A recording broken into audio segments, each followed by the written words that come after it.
Yeah, spit that out. Spit it out. What you just coughed up, spit it out.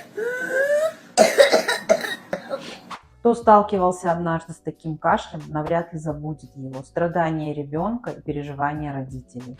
Если вы родитель, обязательно досмотрите это видео до конца, и я вам расскажу, что это за симптомы. Такой кашель характерен для коклюша, очень опасного контагиозного заболевания. Возбудителем болезни является бактерия Barbitella pertussis, невероятно заразная и очень опасная инфекция.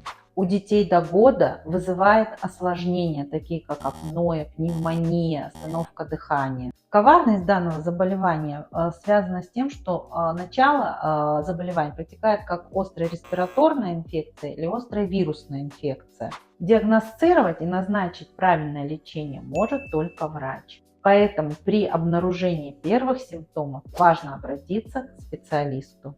В клинике «Моя семья» вы можете обратиться к специалисту, получить грамотную консультацию и сдать все необходимые анализы.